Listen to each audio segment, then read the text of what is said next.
आज या ठिकाणी या मंदिरामध्ये हा डबलबारीचा सामना ग्रामस्थांनी आयोजकांनी परमवाडी ऐक्यवर्धक किंजवडे यांच्या वतीनं हा कार्यक्रम आयोजित केलेला आहे। अतिशय या ठिकाणी या मंदिराचं काम सुंदर सुबक असं झालेलं आहे आणि हा सन्मान आम्हा दोन्ही बुवांना मिळतोय।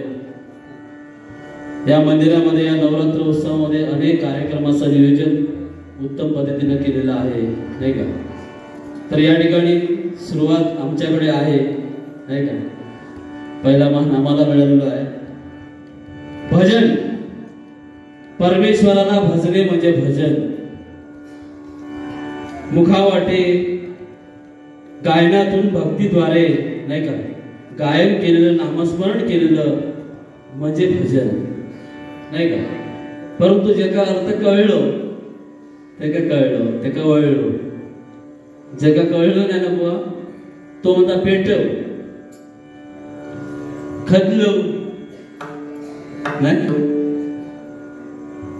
आता बुवाने ठरवू जातं पेटवायचा खदलवायचा की फाव उडवायचे, पण भजन म्हणजे काय हे समजणं फार गरजेचं आहे। भजन हा पुण्याचा मार्ग आहे, वाईट मार्ग नाही, चांगला मार्ग आहे। आयुष्यामध्ये भजनाने कल्याण होतं, नुकसान नक्कीच होणार नाही, नाही का? आमचे मुंडकेकर बुवा आदरणीय गुरुमावली याच गावची आणि या गावामध्ये तुम्हाला हा मान दिला, खरोखर तुमचे आभार मानावे तितके थोडे आहेत, नाही का?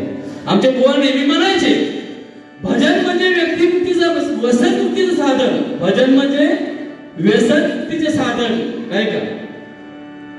भजनामध्ये व्यसनवनाचं बुवा काम नाही। भजनामध्ये बुवा मंडळी वाजवी एक जरी टाकणार असलो की भजनाची वाट लागली। समजा एखादं असा सुमडीत राहिलो तर आमची इज्जत राखवा म्हणायची, म्हणून सांगतो व्यसनाचे अधीन होऊ नका, व्यसनापायी जीवनाची दुर्दशा करून घेऊ नका। दारू तंबाखू गुटखा विमल बरं नाही। त्या परमेश्वराने त्या आईने जन्म दिला, फुकट दिला, आपण काय दिलं? काय नाही दिलं। हा फुकट देह चोकट करायचा आहे, म्हणजे चांगला करायचा, नीट नेटका ठेवायचा। अहो काय ते परिस्थिती आहे काय एकाची। आपण गुटखा खातो, आपण खातो ना, एक म्हणतो उदाहरण बुवा म्हणजे आपण खातो गुटख्याच्या पाकिटावरती कॅन्सरचे चित्र असताना सुद्धा आपण दुर्लक्ष करतो, ते खातो। विमलचं पाकिट आता सध्या मला वाटतं 50 रुपयाला असेल, किती होय ना? विमल किती?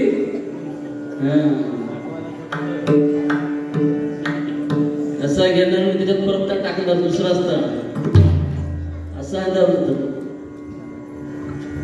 लांबून एखाद्या कोणता एका झटको येता की काय त्याच्याच वेळ काढतो। ह्या नामस्मरणामध्ये जो वेळ काढतो, नाही का? आता तुम्ही आला नामस्मरण भजन तुमचं श्रवण ही फार मोठी भक्ती आहे। आम्ही काय काहीतरी देणार आम्हाला, आम्ही घेऊन जाणार, नाही का? तर बुवा नक्कीच या ठिकाणी या मंदिराचं पावित्र्य एवढं सुंदर आहे। या गावचे गावकरी फार शिस्तीचे कडक आहेत। या मंदिरामध्ये देवालयामध्ये शिस्तबद्ध आहे, म्हणून त्या पावित्र्याला टिकेल अशा प्रकारची भजन आज आपण करू। प्रथम नामस्मरण त्या आईचं पावनादेवीचं करूया आणि मग हळूहळू पुढे पुढे जसं जमेल तसं मनोरंजन करण्याचा प्रयत्न करू।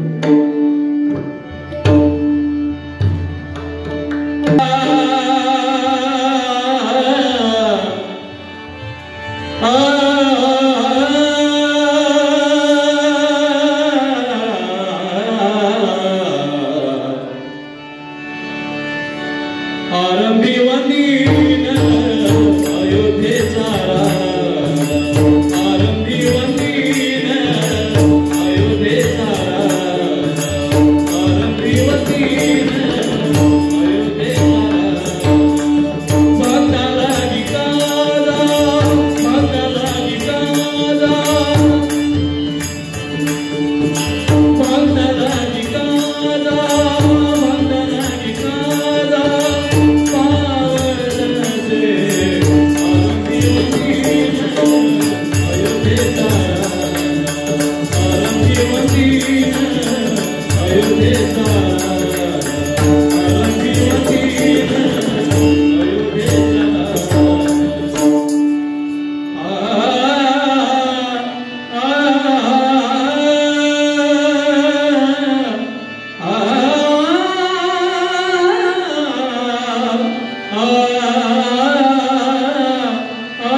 धन्यवाद धन्यवाद.